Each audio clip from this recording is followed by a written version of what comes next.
ಇಂದು ಈ ಒಂದು ಪ್ರಸ್ತುತ ವಿಡಿಯೋ ಪಾಠದಲ್ಲಿ ನಾವು ನಿಮ್ಮ ಅಂದರೆ 10ನೇ ತರಗತಿಯ 14ನೆಯ ಒಂದು ಪದ್ಯಪಾಠ ಸೂರ್ಷ ಈ ಒಂದು ಪದ್ಯದ ವಿವರಣೆಯನ್ನು ನೋಡೋಣಂತೆ.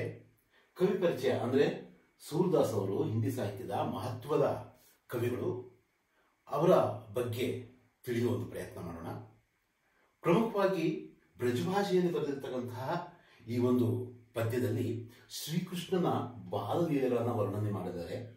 ಮತ್ತೆ ಅವರ ಆ ಮುಗ್ಧ ಸ್ವಭಾವ ಅಂದರೆ ಬೋಧಾಪನ ಅಂದರೆ ಮುಗ್ಧತೆಯನ್ನ ಇಲ್ಲಿ ಹೇಳಲಾಗಿದೆ. ಹಾಗೆ ತಾಯಿಯ ವಾತ್ಸಲ್ಯ, ಮಮತೆ, ಪ್ರೀತಿಯನ್ನ ಇಲ್ಲಿ ವಿವರಿಸಲಾಗಿದೆ. ಇಲ್ಲಿ ನೀವು ಚಿತ್ರವನ್ನು ನೋಡ್ತಾ ಇದ್ದೀರಾ.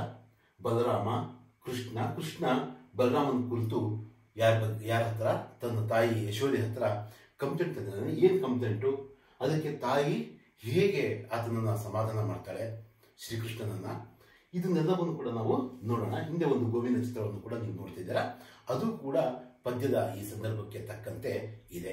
ಮುಖ್ಯವಾಗಿ ಈ ಪದ್ಯದ ಬಗ್ಗೆ ಮಾತಾಡ್ಬೇಕಂದ್ರೆ ಕೃಷ್ಣನ ಭಗವಂತನ ಲೀಲೆಗಳನ್ನ ವರ್ಣಿಸೋದ್ರ ಬದಲಿಗೆ ಮಾನವೀಯ ಗುಣಗಳು ಅಂದ್ರೆ ಕೃಷ್ಣ ಮಗುವಾಗಿದ್ದಾಗ ಹುಟ್ಟು ಅಂಧತನದಲ್ಲಿ ಇರ್ತಕ್ಕಂತಹ 15ನೇ ಶತಮಾನದಲ್ಲಿ ಜೀವಿಸಿದ್ದಂತಹ ಕವಿಗಳಲ್ಲೇ ತುಂಬಾ ಮಹಾನ್ ಕವಿ ಅಂತ ಹೆಸರಾಗಿರ್ತಕ್ಕಂತಹ ಕೃಷ್ಣ ಭಕ್ತಿ ಶಾಖೆಯ ಪ್ರಮುಖ ಕವಿ ಸೂರದಾಸ್ ಅವರು ಏನ್ ಹೇಳೋದಕ್ಕೆ ಹೊರಟಿದ್ದಾರೆ ಈ ಪದ್ಯದಲ್ಲಿ ಅನ್ನೋದನ್ನ ನಾವು ಪ್ರಮುಖವಾಗಿ ನೋಡೋಣಂತೆ. ಇಲ್ಲಿ ಪದ್ಯವನ್ನು ನಾವು ನೋಡೋದಾದ್ರೆ प्रस्तुत पद में कवि सूरदास ने कृष्ण की बाल लीला का वर्णन करते हुए उसके स्वभाव, भोलेपन एवं माता यशोदा के वात्सल्य का सुंदर चित्रण किया है ಅಂತ ಇಲ್ಲಿ ಹೇಳಲಾಗಿದೆ. ನಾನು ಈಗಾಗಲೇ ಆ ಒಂದು ವಿವರಣೆಯನ್ನು ನಿಮಗೆ ಹೇಳಿದೆ. ಪದ್ಯದ ಒಂದು ವಿಷಯಕ್ಕೆ ಬರೋದಾದ್ರೆ ಇಷ್ಟೇ ಪದ್ಯ ತುಂಬಾ ಸಿಂಪಲ್ ಆಗಿ, ಅಂದರೆ ಪದ್ಯ ಎಷ್ಟು ದೊಡ್ಡದು ಅನ್ನೋದಕ್ಕಿಂತ ಅದರಲ್ಲಿ ಹೇಳಿರ್ತಕ್ಕಂಥ ವಿಷಯ ಎಷ್ಟು ದೊಡ್ಡದು ಅಂತಕ್ಕಂಥದ್ದು ಇಲ್ಲಿ ಮುಖ್ಯವಾಗುತ್ತೆ. ಇಲ್ಲಿ ಕೃಷ್ಣನ ಬಾಲಲೀಲೆಗಳನ್ನ ವರ್ಣಿಸಿದ್ದಾರೆ. ಆತ ಏನು ಕಂಪ್ಲೇಂಟ್ ಬಲರಾಮನ ಕುರಿತು ತಂದಿದ್ದಾನೆ ತನ್ನ ಅಣ್ಣನಾದಂತಹ ಅದನ್ನು ವಿವರಿಸಿದ್ದಾರೆ. ತಾಯಿಯ ಮಮತೆಯನ್ನ ವಿವರಿಸಲಾಗಿದೆ. ಈಗ ಒಂದು ಪದ್ಯವನ್ನು ಒಂದ್ಸಲ ನಾವು ನೋಡೋದಾದ್ರೆ, ಮಯ್ಯ ಮೋಹಿ दाऊ बहुत खिजायो, मोसो कहत मोल को लीनो, तो ही जसमती कब जायो, कहा कहो यही इसके मारे खेलन हो नहीं जात, पुनी पुनी कहत कौन है माता, को है तुम्हारो तात, गोरे नंद जसोदा गोरी तुम कत श्याम शरीर, चुटकी दे दे हसत ग्वाल सब सीखे देत बलबीर, तू मोही को मारन सीखी दाऊ ही कबहू ना खींचे, मोहन को मुख रिस समेत लखी जसुमती सुनी सुनी रीझे, सुनु कान बलभद्र चबाई जन्मथी को धूत, सूर श्याम मोही गोधन की सौ हो माता तू पूत. ಇದು ಪದ್ಯದ ವಾಚನ. ಏನು ಹೇಳ್ತಾರೆ? ಮೊದಲನೇ ಪದ್ಯ ಮಯ್ಯ ಅಂದ್ರೆ ಅಮ್ಮ, ತಾಯಿ, ಮೋಹಿ ಅಂದ್ರೆ ನನಗೆ, ದಾವು ಅಂದ್ರೆ ಅಣ್ಣ, ಬಹುತ್ ಖಿಜಾಯೋ ಬಹಳಷ್ಟು ಅಣಕಿಸ್ತಾನೆ, ಬಹಳಷ್ಟು ಒಂಥರ ಛೇಡಿಸ್ತಾನೆ. ಅಮ್ಮ ನನಗೆ, ಅಣ್ಣ, ಇಲ್ಲಿ ಅಣ್ಣ ಅಂದ್ರೆ ಯಾರು? ಬಲರಾಮ. ಬಲರಾಮ ನನಗೆ ತುಂಬಾ, ನಾವು ಮೊದಲ ಚಿತ್ರದಲ್ಲಿ ನೋಡಿದ್ವಲ್ಲ, ಬಲರಾಮನು ಕೂಡ ಆತನು ಕೂಡ ಮಗುನೇ, ಸ್ವಲ್ಪ ದೊಡ್ಡವನು, ಕೃಷ್ಣನ ಅಣ್ಣ. ಆತ ನನಗೆ ತುಂಬಾ ತೊಂದರೆ ಕೊಡ್ತಿದ್ದಾನೆ, ಅಣಕಿಸ್ತಾ ಇದ್ದಾನೆ. ಇಲ್ಲಿ ಮಯ್ಯ ಅಂದ್ರೆ ಅಮ್ಮ ಅಂತಕ್ಕಂಥದ್ದು ನೀವು ನೆನ್ಪಿಟ್ಕೊಳ್ತೀರಾ. ಮೋಸೋ ಕಹತ್ ಮೋಲ್ಕೊಲ್ಲಿನೋ, ನನಗೆ ಏನು ಹೇಳ್ತಾರೆ? ನನ್ನ ಹತ್ರ ಬಂದು ಏನು ಹೇಳ್ತಾರೆ? ನಿನ್ನನ್ನು ಕೊಂಡ್ಕೊಂಡಿದ್ದಾರೆ. ಮೋಲ್ ಅಂದ್ರೆ ಕೊಂಡ್ಕೊಳ್ಳೋದು, ಆ ಮೌಲ್ಯ, ಒಂದು ಯಾವುದೋ ಒಂದು ಬೆಲೆಗೆ ಕೊಂಡ್ಕೊಂಡಿದ್ದಾರೆ. ತೋಹಿ ಜಸುಮತಿ ಕಬ್ ಜಾಯೋ, ನೀನು ಯಾವಾಗ ಹುಟ್ಟಿದ್ಯಾ, ಅಂದ್ರೆ ಯಾವಾಗ ನೀನು ಜನ್ಮವನ್ನ ಪಡ್ಕೊಂಡಿದ್ದು ಯಾವಾಗ ಅಂತ ಹೇಳ್ಬಿಟ್ಟು ನನಗೆ ಪ್ರಶ್ನೆಯನ್ನ ಕೇಳ್ತಿದ್ದಾರೆ. ಕಹಾ ಕಹು ಇಹಿ ರಿಸ್ಕೆ ಮಾರೆ, ರಿಸ್ ಅಂದ್ರೆ ಕೋಪ, ಕೋಪದಿಂದ ಈ ಮಾತನ್ನ ಆ ಮಗುವಾದಂತಹ ಬಾಲಕೃಷ್ಣ ಹೇಳ್ತಿದ್ದಾನೆ. ಕೋಪದಿಂದ ರಿಸಕ್ಕೆ ಮಾರಿ ಇದನ್ನೆಲ್ಲ ಹೇಳ್ತಾ ಏನ್ ಹೇಳ್ತಿದ್ದಾನೆ? ಖೇಲನ್ ಹೋ ನಾಹಿ ಜಾತ್, ಅಂದ್ರೆ ನಾನು ಆಟ ಆಡೋದಕ್ಕೆ ಹೋಗಲ್ಲ. ನೋಡೋದಕ್ಕೆ ಇದು ಬ್ರಜಭಾಷೆಯಲ್ಲಿ ಇರ್ತಕ್ಕಂಥ, ಅಂದ್ರೆ ಹಿಂದಿಯಲ್ಲಿ ಬೋಲಿ ಅಂತ ಹೇಳ್ತಾರೆ, ನಾವು ಉಪಭಾಷೆ ಅಂತ ಹೇಳ್ಬಿಟ್ಟು ನಾವು ಕಲ್ಕೋಬಹುದು. ಈ ಬ್ರಜಭಾಷೆಯಲ್ಲಿರ್ತಕ್ಕಂಥ ಇದು ನಾವು ಕೇಳೋದಕ್ಕಿದಾದ್ರೂ ಕೂಡ ಇದರಲ್ಲಿರ್ತಕ್ಕಂಥ ಅರ್ಥ ತುಂಬಾ ಅರ್ಥವತ್ತಾಗಿ, ತುಂಬಾ ಸರಳವಾಗಿ, ಆ ಭಾಷೆಯಲ್ಲಿ ಸರಳವಾಗಿ ಇದೆ. ನಮಗೆ ಇದು ಸ್ವಲ್ಪ ಕಠಿಣ. ನಾವು ಕಡಿಬೋಲಿ ಹಿಂದಿನ ಜಾಸ್ತಿ ಓದೋದ್ರಿಂದ, ತಿಳಿಯೋದ್ರಿಂದ, ಮಾತಾಡೋದ್ರಿಂದ ಇದು ಸ್ವಲ್ಪ ನಮಗೆ ಕಠಿಣ ಅನಿಸ್ಬೋದು. ಹಾಗೇನಿಲ್ಲ, ತಿಳ್ಕೊಂಡ್ರೆ. ಹಾಗಾಗಿ ನಾನು ಆಟ ಆಡೋದಕ್ಕೆ, ಖೀರ ಅಂದರೆ ಆಟ ಆಡೋದಕ್ಕೆ ಹೋಗೋದಿಲ್ಲ. ನಹಿಜಾತ್ ಅಂದರೆ ಹೋಗೋದಿಲ್ಲ. ಯಾರ ಜೊತೆಗೆ? ಅಣ್ಣನ ಜೊತೆಗಾಗಲಿ, ಅಣ್ಣನ ಫ್ರೆಂಡ್ಸ್ ಜೊತೆಗಾಗಲಿ ನಾನು ಆಟ ಆಡೋದಕ್ಕೆ ಹೋಗೋದಿಲ್ಲ. ಪುನಿ ಪುನಿ ಕಹತ್ ಕೌನ್ ಹೇ ಮಾತಾ. ಪುನಿ ಪುನಿ ಅಂದ್ರೆ ಪುನಃ ಪುನಃ, ಪದೇ ಪದೇ, ಮತ್ತೆ ಮತ್ತೆ ಅವರು ಏನ್ ಮಾಡ್ತಾರೆ? ಕೇಳ್ತಾರೆ, ಯಾರು ನಿನ್ನ ತಾಯಿ? ತುಮಾರ ತಾತ ಅಂದ್ರೆ ತಂದೆ, ಮಾತಾ ಅಂದ್ರೆ ತಾಯಿ. ಯಾರು ನಿನ್ನ ತಾಯಿ, ಯಾರು ನಿನ್ನ ತಂದೆ ಅಂತ ನನಗೆ ಪದೇ ಪದೇ ಛೇಡಿಸ್ತಾರೆ, ಅಣಕಿಸ್ತಾರೆ. ಗೋರೆ ನಂದು ಯಶೋಧ ಗೋರಿ ತುಮಕತ್ ಶ್ಯಾಮ ಶರೀರ. ಇಷ್ಟೇ ಹೇಳಿ ಅವ್ರು ಸುಮ್ಮನಾಗಲ್ಲ. ನಂದರಾಜ ಆ ಬೆಳ್ಳಿಗಿದ್ದಾರೆ, ಮತ್ತೆ ತಾಯಿಯಾದಂತಹ ಜಸೋಧ ಅಂದ್ರೆ ಯಶೋಧ, ಯಶೋಧ ಮಾತೆ ಕೂಡ ಬೆಳ್ಳಿಗಿದ್ದಾಳೆ. ನಿನ್ನ ಶರೀರ ಯಾಕೆ? ನಿನ್ನ ಗಾತ ಅಂತ ಬರುತ್ತೆ, ಇದು ಮೂಲ ಒಂದು ಪದ್ಯದಲ್ಲಿ. ಇಲ್ಲಿ ಶರೀರ ಅಂತ ಕೊಟ್ಟಿದ್ದಾರೆ, ಶರೀರ ಅಂತ ಅರ್ಥ. ನಿನ್ನ ನೀನ್ ಯಾಕೆ ಕಪ್ಪುಗಿದೀಯಾ? ನೀನ್ ಯಾಕೆ ಕರಿ ಬಣ್ಣವನ್ನ ಹೊಂದಿದೀಯಾ? ಅದೇನು ರೂಲ್ ಅಲ್ಲ. ತಂದೆ ತಾಯಿ ಬೆಳ್ಳಿಗಿದ್ರೆ ಮಗು ಕೂಡ ಬೆಳ್ಳಿಗೆ ಇರ್ಬೇಕಂತಕ್ಕಂಥದ್ದೇನು ರೂಲ್ ಇಲ್ಲ. ಆದ್ರೆ ಅದೊಂದು ನಂಬಿಕೆ, ಅದೊಂಥರ ತಂದೆ ತಾಯಿ ಬೆಳ್ಳಿಗಿದ್ರೆ ಮಗುವನ್ನು ಬೆಳ್ಳಿಗಿರುತ್ತೆ ಅಂತ ಆ ಮಾತನ್ನ ಇಲ್ಲಿ ಹೇಳ್ತಿದ್ದಾರೆ. ಇಷ್ಟನ್ನ ಹೇಳಿ, ಅಂದ್ರೆ ಪದೇ ಪದೇ ಯಾರ್ ನಿನ್ ತಾಯಿ, ಯಾರ್ ನಿನ್ ತಂದೆ ಅಂತ ಹೇಳಿ, ಮತ್ತೆ ಏನ್ ಹೇಳ್ತಾರೆ? ಇಬ್ರು ಕೂಡ ಬೆಳ್ಳಿಗಿದ್ದಾರೆ, ಅಪ್ಪ ಅಮ್ಮ, ನೀನೇ ಕಪ್ಪಗಿದೀಯ ಅಂತ ಕೂಡ ನನಗೆ ಛೇಡಿಸ್ತಾರೆ ಅಮ್ಮ. ಮತ್ತೆ ಏನ್ ಮಾಡ್ತಾರೆ? ಇದನ್ನು ಹೇಳ್ಬೇಕಾದ್ರೆ ಅವರು ಚುಟ್ಕಿ ದೇಬೇಕಾದ್ರೆ ಚಿಟ್ಕೆ ಹೊಡೆದು ಈ ಗೋಪಾಲಕರೆಲ್ಲ, ಯಾರು ನಮ್ಮ ಬಲರಾಮನ ಜೊತೆಗೆ ಇರ್ತಕ್ಕಂಥವ್ರೆಲ್ಲರೂ ಕೂಡ ಏನ್ ಮಾಡ್ತಾರೆ? ಚಿಟ್ಕೆ ಹೊಡೆದು ಹಸತ್ತಂದ್ರೆ ನಗ್ತಾರೆ. ಸಬ್ ಸೀಖೆ ದೇತ್ ಬಲ್ಬೀರ್. ಅವರೆಲ್ಲ ಯಾಕೆ ನಗ್ತಾರೆ? ಆ ಗ್ವಾಲ ಬಾಲಕರು, ಆ ಯದುವಂಶದ ಮಕ್ಕಳು, ಆ ಗೋಪಾಲಕರು ಅಂತಂದ್ರೆ ಇದನ್ನೆಲ್ಲ ಯಾರು ಕಲ್ಸಿರೋದು? ಸಿಖಾಯ್ ಅಂದ್ರೆ ಕಲ್ಸೋದು. ಯಾರು ಕಲ್ಸಿರೋದು? ಬಲ್ಬೀರ್. ಬಲ್ಬೀರ್ ಅಂದ್ರೆ ಬಲರಾಮ, ಅಣ್ಣ ಇದನ್ನೆಲ್ಲ ಹೇಳ್ಕೊಡ್ತಾನೆ ಆ ಫ್ರೆಂಡ್ಸಿಗೆ, ನನ್ನ ಫ್ರೆಂಡ್ಸಿಗೆ ಅಥವಾ ಆತದ ಫ್ರೆಂಡ್ಸಿಗೆ. ಮಕ್ಕಳೆಲ್ಲ ಆಟ ಆಡ್ಬೇಕಾದ್ರೆ ಈ ತರ ಹೇಳ್ಕೊಡ್ತಾನೆ. ತು ಮೋಹಿಕೋ ಮಾರನ್ ಸಿಕ್ಕಿ. ಅಮ್ಮ, ನೀನ್ ನನ್ಗಷ್ಟೇ ಹೊಡಿತೀಯಾ, ನನ್ಗಷ್ಟೇ ಹೇಳ್ತೀಯಾ, ನನ್ನ ಮೇಲಷ್ಟೇ ಸಿಟ್ಟಾಗ್ತೀಯಾ. ತಾವು ಈ ಕಬಹುನ ಕೀಜೆ ಅಂದ್ರೆ ನೀನ್ ಯಾವಾಗ ಸಿಟ್ಟಾಗ್ತೀಯ ಅಮ್ಮನಿಗೆ? ಎಲ್ಲ ಮನೆಯಲ್ಲಿ ಇರ್ತಕ್ಕಂಥದ್ದೇ. ಆ ತಂಗಿಗೆ ನನ್ನ ಮೇಲೆ ಪ್ರೀತಿ ಇಲ್ಲ, ಅಣ್ಣನ ಮೇಲೆ ಬಹಳ ಪ್ರೀತಿ ಇದೆ ಅಂತ ಆ ತಂಗಿ ಹೇಳ್ತಾಳೆ. ಅಣ್ಣ ಏನಂತಾನೆ?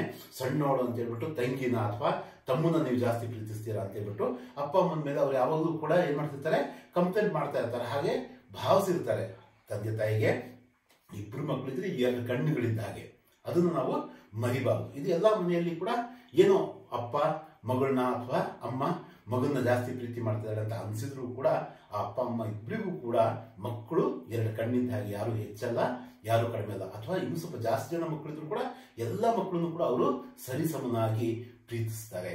ಇನ್ನೂ ಕೂಡ ಸ್ವಲ್ಪ ಅದರಲ್ಲೇ ಏನಾದರೂ ಕೂಡ ಸ್ವಲ್ಪ ಕಡಿಮೆ ಓದೋರು ಅಥವಾ ಸ್ವಲ್ಪ ಕಡಿಮೆ ತಿಳುವಳಿಕೆ ಇರುವಂತಹ ಮಕ್ಕಳನ್ನ ಇನ್ನೂ ಹೆಚ್ಚು ಪ್ರೀತಿಸ್ತಾರೆ ತಂದೆ ತಾಯಿ. ಸರಿ, ಮುಂದೆ ಏನಾಗುತ್ತೆ? ಇವೆಲ್ಲ ಮಾತುಗಳನ್ನ ಯಾರ ಮುಂದೆ? ತನ್ನ ತಾಯಿಯಾದಂತಹ ಯಶೋದೆ ಮುಂದೆ ಬಾಲಕೃಷ್ಣ ಬಂದು ಹೇಳ್ತಾ ಇದ್ರೆ ಇವೆಲ್ಲ ಮಾತುಗಳನ್ನ ನೆಮ್ಮದಿಯಿಂದ ಕೇಳಿಸ್ಕೊಂಡಂತಹ ತಾಯಿ ಏನ್ ಮಾಡ್ತಾಳೆ ನೋಡ್ರಿ. ಮೋಹನ್ ಕ ಮುಖ ರಿಸು ಸಮೇತ ಲಖಿ ಜಸುಮತಿ ಸುನಿ ಸುನಿ ರೀಜೆ. ಅಂದ್ರೆ ಜಸುಮತಿ ಅಂದ್ರೆ ಯಶೋದೆ. ಯಶೋದೆ ಏನ್ ಮಾಡ್ತಿದ್ದಾಳೆ? ಕೃಷ್ಣನ ಬಾಯಿಂದ ರಿಸಿ ಅಂದ್ರೆ ನಾವು ಆಗಲೇ ಮಾತಾಡಿದ್ವಿ, ಕೋಪದಿಂದಂತಹ ಬಂದಂತಹ ಮಾತುಗಳನ್ನ ಆತನ ಬಾಯಿಂದ, ಆ ಮುಗ್ಧ ಮಗುವಿನ ಬಾಯಿಂದ ಇಷ್ಟು ಸಿಟ್ಟನ್ನ, ಇಷ್ಟು ಕೋಪನ, ಇಷ್ಟು ದುಗುಡನ ಕಂಡು ಜಸುಮತಿ ಏನಾಗ್ತಿದ್ದಾಳೆ? ಒಳಗಡೆನೆ ಒಂಥರ ಖುಷಿ ಪಡ್ತಿದ್ದಾಳೆ. ನೋಡ್ರಿ, ತಂದಿರೋದು ಕಂಪ್ಲೇಂಟು, ಹೇಳ್ತಾ ಇರೋದು ತನ್ನ ನೋವು, ಆದ್ರೆ ಆ ಮುಗ್ಧ ಮಾತು, ಆ ತೊದಲು ನುಡಿ, ಆ ಒಂದು ಹುಸಿಗೋಪ, ಇದನ್ನೆಲ್ಲ ನೋಡ್ಬಿಟ್ಟು ತಾಯಿ ಒಳಗಡೆನೆ ಪುಲಕಿತಲಾಗ್ತಿದ್ದಾಳೆ. ಇಲ್ಲಿ ರೀಸೆ ಅಂದ್ರೆ ಅದನ್ನ ಕೇಳಿ ಕೇಳಿ ಒಂಥರ ಖುಷಿ ಆಗ್ತಿದ್ದಾಳೆ. ನೀವು ಸಹ ಚಿಕ್ಕ ಮಕ್ಕಳಿದ್ದಾಗ ನಿಮ್ಮ ಅಮ್ಮನ ಮುಂದೆ, ಅಪ್ಪಾಜಿ ಮುಂದೆ ನೀವು ಮಾತಾಡ್ಬೇಕಾದ್ರೆ ಆ ತೊದಲು ನುಡಿಗಳಲ್ಲಿ ಅವರು ಅದನ್ನ ಆಸ್ವಾದಿಸ್ತಾ ಇದ್ರು, ಖುಷಿ ಪಡ್ತಾ ಇದ್ರು ಮನಸ್ಸಲ್ಲಿ. ನಿಮ್ಮ ಮುಂದೆ ಒಂಥರ ಮುನಸನ್ನ ತೋರಿಸಿದ್ರು ಕೂಡ ಒಳಗಡೆ ನನ್ನ ಮಗು ಹೀಗೆ ಕೋಪಗೊಳ್ಳುತ್ತಾ, ಹೀಗೆ ಮಾತಾಡುತ್ತಾ, ಇದನ್ನೆಲ್ಲ ಗಮನಿಸುತ್ತಾ ಅಂತ ಅವ್ರಿಗೆ ಅನ್ನಿಸ್ದೇ ಇರಲ್ಲ. ಇಷ್ಟನ್ನ ಕೇಳಾದ್ಮೇಲೆ ಒಳಗಡೆ ಖುಷಿ ಪಟ್ಟಂತಹ ಯಶೋಧ ಈಗ ಹೇಳ್ತಿದ್ದಾರೆ ನೋಡ್ರಿ. ಸುನು ಕಾನ್ಹ. ಕಾನ್ಹ ಅಂದ್ರೆ ಇಲ್ಲಿ ಕಾನ್ಹ, ಕನ್ಹಯ್ಯ, ಕೃಷ್ಣ ಇವೆಲ್ಲ ಕೃಷ್ಣನ ಬೇರೆ ಬೇರೆ ಹೆಸರು. ಕೇಳು ಮಗನೇ ಕೃಷ್ಣ, ಬಲಭದ್ರ ಚಪಾಯಿ, ಅವನು ಚುಗಲ್ಕೋರ್, ಅವನು ಮೊದಲಿಂದ ಕೂಡ ತರಲೆ, ಅವನು ಸ್ವಲ್ಪ ಅವನು ಏನಾದ್ರೂ ಕೂಡ ಈ ತರದವ್ ಹೇಳಿ ಸ್ವಲ್ಪ ತರಲೆ ಇಟ್ಟು ಸ್ವಲ್ಪ ತಂಟೆಕೋರ ಅವನು. ಜನ್ಮತೀಕೋ ಧೂತ, ಅವನು ಹುಟ್ಟಿನಿಂದನೂ ಕೂಡ ಇದೇ ಅವನು ಧೂರ್ತತನ, ಏನೋ ಒಂದು ಚೆನ್ನಾಗಿರ್ತಕ್ಕಂಥದ್ದನ್ನು ಏನೋ ಒಂದು ತೀಟೆ ಮಾಡೋದು, ಏನೋ ಕಡ್ಡಿ ಆಡಿಸ್ತಕ್ಕಂಥದ್ದು, ಈ ಥರ ಒಂಥರ ನಗ್ತಕ್ಕಂಥದ್ದು, ಒಂದು ಧೂರ್ತತ್ವ ಇದೆ ಅವನಿಗೆ ಅಂತ ಹೇಳ್ಬಿಟ್ಟು ಅವ್ನು ಧೂರ್ತ ಹೌದೋ ಅಲ್ಲೋ. ಈಗ ಮಗನನ್ನ, ಸಣ್ಣ ಮಗನನ್ನ, ತನ್ನ ಮುದ್ದು ಕಂದಮ್ಮನನ್ನ ಸಂಭಾಳಿಸ್ಬೇಕಂದ್ರೆ ತಾಯಿ ತನ್ನ ಹಿರಿ ಮಗನನ್ನ ಧೂರ್ತ ಅಂತ, ಒಂದು ತಂಟೆಕೋರ, ತರ್ಲೆ ಅಂತ ಅವನಿಗೆ ಸಮಾಧಾನ ಆಗೋದ ರೀತಿಯಲ್ಲಿ ಹೇಳ್ತಾ ಇದ್ದಾಳೆ ತಾಯಿ. ಸೂರ್ ಶ್ಯಾಮ್ ಅಂದ್ರೆ ಇಲ್ಲಿ ಸೂರ್ದಾಸರು ಹೇಳಿರೋದ್ರಿಂದ ಸೂರ್ದಾಸ್, ಸೂರ್ ಅಂತಕ್ಕಂಥ ಇದು ಬಂದಿದೆ. ಮೋಹಿ ಗೋಧನ್ ಕಿಸೋ ಅಂದ್ರೆ ನೋಡು, ನಾನು ಗೋಧನ್ ಅಂದ್ರೆ ಗೋ ಸಂಪತ್ತು, ಗೋವುಗಳಿದಾವಲ್ಲ ಅವ್ರ ಹತ್ರ, ಆ ಸಂಪತ್ತನ್ನ ಮೇಲೆ ಸೌಗಂಧ ಅಂದ್ರೆ ಏನೋ ನಾನು ಆಣೆ ಮಾಡಿ ಪ್ರಮಾಣ ಮಾಡಿ ಹೇಳ್ತಾ ಇದ್ದೀನಿ. ಹೋ ಮಾತಾ, ನಾನು ತಾಯಿ, ನೀನು ನನ್ನ ಮಗ. ಯಾರೇನೇ ಹೇಳ್ಬೋದು, ಗ್ವಾಲ ಬಾಲಕರು ಏನೇ ಹೇಳ್ಬೋದು, ಗೋಪಾಲಕರಿಗೆ ಬಲರಾಮ ಏನೇ ಹೇಳ್ಕೊಡ್ಬೋದು. ನೀನು ಕಪ್ಪಗಿರ್ಬೋದು, ನಾನು ಬೆಳ್ಳಗಿರ್ಬೋದು, ನಿಮ್ಮಪ್ಪನೂ ಕೂಡ ಬೆಳ್ಳಗಿರ್ಬೋದು. ಯಾರು ಏನೇ ಆದರೂ ಎಲ್ಲದಕ್ಕಿಂತ ಮುಖ್ಯವಾದ ಸಂಪತ್ತು ಗೋಪಾಲಕರಿಗೆ ಗೋ ಸಂಪತ್ತು. ಗೋ ಸಂಪತ್ತಿನ ಮೇಲೆ ಆಣೆ ಮಾಡಿ ಹೇಳ್ತಿದ್ದೀನಿ ಮಗನೇ, ನಾನೇ ನಿನ್ನ ತಾಯಿ. ಏನಿದೆ ನೋಡ್ರಿ, ಹೋ ಮಾತಾ ತುಪ್ಪುತ್, ನಾನೇ ನಿನ್ನ ತಾಯಿ, ನೀನು ನನ್ನ ಮಗ. ಇದ್ರ ಬಗ್ಗೆ ನಿನಗೆ ಯಾವ ಅನುಮಾನನೂ ಬೇಡ ಅಂತ ಹೇಳ್ಬಿಟ್ಟು ತಾಯಿ ಮಗನ ಕೋಪವನ್ನ, ಆ ಒಂದು ಮುಗ್ಧತೆಯ ಆ ಒಂದು ಕೋಪವನ್ನ ಒಂದು ತಣಿಸೋದ್ರಲ್ಲಿ ಯಶಸ್ವಿ ಆಗ್ತಾಳೆ. ಇದು ಪದ್ಯ ಮಕ್ಕಳೇ, ತುಂಬಾ ಈಸಿ, ಏನಿಲ್ಲ. ಅಮ್ಮನ ಹತ್ರ ಬಂದು ಕೃಷ್ಣ ಅಣ್ಣನ ಮೇಲೆ ಅಥವಾ ಅಣ್ಣನ ಗೆಳೆಯರ ಬಗ್ಗೆ ಕಂಪ್ಲೇಂಟ್ ಕೊಡ್ತಾನೆ. ಏನಂತ, ಯಾರು ನಿನ್ನ ತಾಯಿ, ಯಾರು ನಿನ್ನ ತಂದೆ, ಅವ್ರು ಯಾರೋ ಬೇರೆ, ನೀನು ಮತ್ತೆ ಯಾರೋ ನಿನ್ನನ್ನು ಕೊಂಡ್ಕೊಂಡು ತಂದಿದ್ದಾರೆ ಸಂತೆಯಿಂದ. ಕಾಮನ್ ಆಗಿ ಕೆಲವು ಮನೆಗಳಲ್ಲಿ ಹೇಳ್ತಾ ಇರ್ತಾರೆ, ನೀನು ಕೊಂಡ್ಕೊಂಡ್ ಬಂದಿರೋದು, ನೀನೇನು ನಮ್ಮ ತಂದೆ ತಾಯಿಯ ಸ್ವಂತ ಮಗು ಅಲ್ಲ ಅಂತ ಹೇಳ್ತಿರ್ತಾರೆ. ಹಾಗೆ ಇವರು ಕೂಡ ಹೇಳ್ತಿದ್ದಾರೆ, ಪದೇ ಪದೇ ಅದನ್ನೇ ಮಾತು ಹೇಳ್ತಿರ್ತಾರೆ. ಚಿಟಿಕೆ ಒಡೆದು ಅವರು ನಗ್ತಾ ಇರ್ತಾರೆ. ಇದನ್ನೆಲ್ಲ ನೋಡಿ ಅವ್ರ ಜೊತೆಗೆ ಆಟ ಆಡಕ್ಕೆ ಹೋಗಲ್ಲಮ್ಮ ನಾನು ಅಂತ ಕೃಷ್ಣ ಬಂದು ಅಮ್ಮನ ಹತ್ರ ಹೇಳಿದಾಗ, ಅಮ್ಮ ಮಗುವಿನ ಆ ಒಂದು ಮುಗ್ಧತೆಯ ಕೋಪವನ್ನು ನೋಡಿ ಒಳಗಡೆ ಪುಲಕಿತಲಾದ್ರೂ ಕೂಡ ಒಂದು ಗೋ ಸಂಪತ್ತಿನ ಮೇಲೆ ಆಣೆ ಮಾಡಿ, ನೀನು ನನ್ನ ಮಗ ಕಣಪ್ಪ, ನಾನೇ ನಿನ್ನ ತಾಯಿ ಅಂತ ಹೇಳ್ಬಿಟ್ಟು ಸಮಾಧಾನ ಮಾಡ್ತಾರೆ. ಇದು ಈ ಒಂದು ಪದ್ಯದ ಸರಳ ಒಂದು ಅರ್ಥ ಆಗಿತ್ತು. ನಾವೀಗ ಕವಿ ಪರಿಚಯವನ್ನು ನಾವು ನೋಡೋಣಂತೆ. ಎಕ್ಸಾಮ್ನ ದೃಷ್ಟಿಯಿಂದ ಅಥವಾ ಒಂದು ಇದರ ದೃಷ್ಟಿಯಿಂದ, ನಿಮ್ಮ ನಾಳೆ ಬರೋ ಒಂದು ಪರೀಕ್ಷೆ ದೃಷ್ಟಿಯಿಂದ ಕವಿ ಪರಿಚಯ ಅಷ್ಟು ಮುಖ್ಯ ಅಲ್ಲದೆ ಇರ್ಬೋದು. ಆದರೂ ಕೂಡ ನೀವು ಸೂರ್ಯದಾಸರನ್ನ ತಿಳ್ಕೊಂಡ್ರೆ ಮುಂದೆ ಬರ್ತಕ್ಕಂಥ ಕಾಂಪಿಟೇಟಿವ್ ಎಕ್ಸಾಮ್ಗಳಲ್ಲೂ ಕೂಡ ಅದು ಅನುಕೂಲ ಆಗಬಹುದು. ಇಲ್ಲಿ ನಾವು ಸೂರ್ಯದಾಸರನ್ನ ನೋಡ್ತಾ ಇದ್ದೀವಿ. ಹುಟ್ಟು ಕುರುಡರಾಗಿದ್ರು, ಆದರೆ ಪ್ರಕಾಂಡ ಪಂಡಿತರಾಗಿದ್ರು. 1540ರಲ್ಲಿ ಅವರು ಹುಟ್ಟುತ್ತಾರೆ. 1642ವರೆಗೂ ಅವರು ಜೀವಿಸಿರ್ತಾರೆ. 1540 से 1642। भक्त कवि सूरदास हिंदी साहित्य काश के सूर्य माने जाते हैं। क्या माने जाते हैं? भक्त कवि, कृष्ण भक्त कवि हैं वो। उन्होंने हिंदी साहित्य के आकाश में सूर्य के समान प्रकाशमान है उनका नाम। इन्हें भक्ति काल की सगुण भक्ति धारा की कृष्ण भक्ति शाखा के प्रवर्तक माना जाता है। ಸಾಹಿತ್ಯದ ಇತಿಹಾಸ, ಹಿಂದಿ ಸಾಹಿತ್ಯದ ಇತಿಹಾಸದ ಬಗ್ಗೆ ನಾವು ಮಾತಾಡಬೇಕಾದ್ರೆ ಪ್ರಮುಖವಾಗಿ ಅಲ್ಲಿ 4 ವಿಭಾಗಗಳನ್ನು ಮಾಡ್ತೀವಿ. ಅದರಲ್ಲಿ ಮಧ್ಯಯುಗದಲ್ಲಿ ಭಕ್ತಿಯ ಕಾಲ ಕೂಡ ಒಂದು ಪ್ರಮುಖವಾದಾಗಿರುತ್ತೆ. ಅದರಲ್ಲಿ ಸಗುಣ ಮತ್ತು ನಿರ್ಗುಣ ಅಂತಕ್ಕಂತಹ 2 ಭಕ್ತಿ ಶಾಖೆಗಳು ಮುಖ್ಯವಾಗಿ ಬರ್ತವೆ. ಸಗುಣ ಭಕ್ತಿ ಶಾಖೆಯಲ್ಲಿ ರಾಮ ಭಕ್ತಿ ಶಾಖೆ, ನೀವು ಈಗಾಗಲೇ ತುಳಸಿದಾಸರ ಬಗ್ಗೆ ತಿಳ್ಕೊಂಡಿದ್ದೀರಾ, ತುಳಸಿ ಕಿ ದೋಹೆಯಲ್ಲಿ. ಮತ್ತೆ ಕೃಷ್ಣ ಭಕ್ತಿ ಶಾಖೆ ಬಹಳ ಮುಖ್ಯವಾದಂಥದ್ದು. ಆ ಕೃಷ್ಣ ಭಕ್ತಿ ಶಾಖೆಯ ಒಂದು ಪ್ರವರ್ತಕರು ಯಾರಪ್ಪ ಅಂದ್ರೆ ನಮ್ಮ ಸೂರದಾಸರು. ಸೂರದಾಸರು ಅವರು ಅಂತ ನಾವು ಮುಖ್ಯ ಅಂದ್ರೆ ಅದರ ಪ್ರಮುಖವಾದಂತಹ ಕವಿ, ಕೃಷ್ಣ ಭಕ್ತಿ ಶಾಖೆಯ ಪ್ರಮುಖ ಕವಿ. इनका जन्म उत्तर प्रदेश के रुनकता गांव में सन 1540 को हुआ था. ಇವರು ಹುಟ್ಟಿದ್ದು ನಾವು ಈಗಾಗಲೇ ಮಾತಾಡಿದ್ವಿ 1540 1540 में कहा उत्तर प्रदेश के रुनकता गांव में हुआ था. इनकी प्रमुख रचनाएं हैं सूरसागर, सूरसारावली, साहित्य लहरी. ಇವರ ಪ್ರಮುಖ ರಚನೆಗಳನ್ನ ಕೆಲವೇ ಕೊಟ್ಟಿದ್ದಾರೆ. ಯಾವುದು? ಸೂರಸಾಗರ್, ಸೂರಸಾರಾವಲಿ ಮತ್ತು ಯಾವುದು? ಸಾಹಿತ್ಯ ಲಹರಿ ಅಂತಕ್ಕಂತಹ 3 ಕಾವ್ಯಗಳನ್ನ ಇಲ್ಲಿ ಗುರುತಿಸಿದ್ದಾರೆ. ಇನ್ಕಿ ಮೃತ್ಯು ಸನ್ 1642 को हुई. 1642ರಲ್ಲಿ ಅವರು ಈ ಇಹಲೋಕದ ವ್ಯಾಪಾರವನ್ನ ಮುಗಿಸ್ತಾರೆ. इनके काव्यों में वात्सल्य, श्रृंगार, भक्ति का त्रिवेणी संगम हुआ है. ಇವರ ಒಂದು ಸಾಹಿತ್ಯದಲ್ಲಿ ಕೃಷ್ಣನ ಬಗ್ಗೆನೇ ಹೆಚ್ಚಿನ ಸಾಹಿತ್ಯವನ್ನು ಇವರು ಬರೆದಿರ್ತಕ್ಕಂಥದ್ದು. ಇಲ್ಲಿ ತಾಯಿ ಮಗುವಿನ ಮಧ್ಯದಲ್ಲಿರ್ತಕ್ಕಂಥ ವಾತ್ಸಲ್ಯ ಆಗಿರ್ಬೋದು, ಕೃಷ್ಣ ಮತ್ತು ಗೋಪಿಕೆಯರ ಮಧ್ಯದಲ್ಲಿ ಇರತಕ್ಕಂತಹ ಶೃಂಗಾರ ಆಗಿರ್ಬೋದು, ಮತ್ತೆ ಭಕ್ತರು ಮತ್ತು ಕೃಷ್ಣನ ಮಧ್ಯದಲ್ಲಿರ್ತಕ್ಕಂತಹ ಒಂದು ಭಕ್ತಿಯ ರಸದ ಒಂದು ಚಿತ್ರಣ ಆಗಿರ್ಬೋದು, ಇವೆಲ್ಲದರ ತ್ರಿವೇಣಿ ಸಂಗಮ ಇಲ್ಲಿ ಇವರ ಒಂದು ಕಾವ್ಯದಲ್ಲಿ ನಾವು ನೋಡ್ತಕ್ಕಂತಹ ಪ್ರಮುಖವಾದಂತಹ 3 ಗುಣಗಳು. ಇವುಗಳ ಹೊರತಾಗಿ ಬೇರೆ ಬೇರೆ ವಿಷಯಗಳನ್ನು ಕೂಡ ಅವರು ಚರ್ಚೆ ಮಾಡ್ತಾರೆ. ಇದು ಸಂಕ್ಷಿಪ್ತವಾಗಿ ಸೂರದಾಸರ ಬಗ್ಗೆ ನಾವು ತಿಳ್ಕೋಬಹುದಾದಂತಹ ಮಾಹಿತಿ.